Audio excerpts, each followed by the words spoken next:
Hi ಎಲ್ಲರಿಗೂ welcome back to my mini vlog. ಇವತ್ತು ಸೋಮವಾರದ ಮಿನಿ ವ್ಲಾಗ್ ಇದು. ಇವತ್ತು ಅರ್ಲಿ ಮಾರ್ನಿಂಗ್ ಸೋಮವಾರ ಎಲ್ಲ ಪೂಜೆ ಎಲ್ಲ ಆಯಿತು.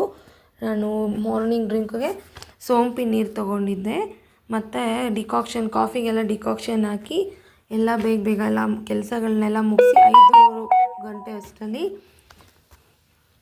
ಇವತ್ತು ವಾರ ಆಗಿರೋದ್ರಿಂದ 5 o'clockಗೆ ಎಲ್ಲ ಕೆಲಸನೂ ಮುಗೀತು. ಮತ್ತು ಇವತ್ತು ನಮ್ಮ ಪ್ರಯಾಣ ದೇವಸ್ಥಾನಕ್ಕೆ ಹೋಗಬೇಕು. 5:30 ಅಷ್ಟರಲ್ಲಿ ಎಲ್ಲ ಮುಗಿಸಿ ಮೈಸೂರಿಗೆ ಹೊರಡ್ತೀವಿ. ಇಲ್ಲಿ ಬೆಟ್ಟಕ್ಕೆ ಹೋಗೋ ಸಲುವಾಗಿ ಮೈಸೂರಿಗೆ ಹೊರಡ್ತೀವಿ. 6 ಗಂಟೆಗೆ ಬರ್ತೈತಿ.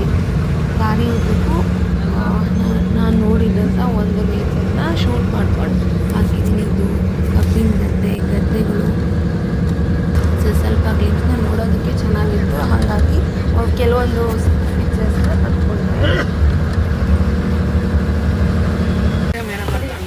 ಇಲ್ಲಿಂದ 9 ಗಂಟೆ ಅಷ್ಟರಲ್ಲಿ ಮತ್ತು ಮೈಸೂರಿಗೆ ರೀಚ್ ಆದ್ವಿ. ಅಲ್ಲಿಂದ ಒಂದು ಹೋಟ್ಲಲ್ಲಿ ರೈಸ್ ಬಾತು ಮಸಾಲೆ ದೋಸೆ ತೊಗೊಂಡು ಸಿಟಿ ಬಸ್ ಹತ್ತಿ ಆ ಬೆಟ್ಟದ ಕಡೆ ನಮ್ಮ ಪ್ರಯಾಣ ಶುರು.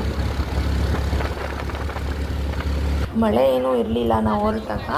ಮತ್ತು ರಶ್ ಅಂತೂ ತುಂಬಾ ಇತ್ತು. ನಾವು 11 ಗಂಟೆ ಹೋಗಿದ್ದಕ್ಕೆ 2:45-3 ಗಂಟೆ ನಿಯರ್ಲಿ ತಾಯಿ ದರ್ಶನ ಆಗಿದ್ದವು. ಬಟ್ ಅಷ್ಟು ಗಂಟೆ ಕಾಲ ನಿಂತಿದ್ದಕ್ಕೂ ದೇವ್ರು ನೋಡಿದ್ಮೇಲೆ ಮನಸ್ಸಿಗೆ ತುಂಬಾ ಸಂತೋಷ ಆಯಿತು. ತುಂಬಾ ವಿಪರೀತ ರಶ್ಶು. ಮತ್ತು ಇದು ಮೆರವಣಿಗೆ ದೇವರು ಈ ಕಡೆ ನೋಡಿ. ತಾಯಿ ದರ್ಶನ ಅಂತೂ ತುಂಬಾ ಚೆನ್ನಾಗಿತ್ತು. ಅಲ್ಲಿಂದ ಹೊರಟು ವಾಪಸ್ಸು ಊರ ಕಡೆ ಎಲ್ಲ ಸುತ್ತಾಡ್ಕೊಂಡು ಬರೋ ಅಷ್ಟರಲ್ಲಿ 9 ಗಂಟೆ ಆಗಿತ್ತು. ಹೀಗಿತ್ತು ನಮ್ಮ ದಿನ. Thank you.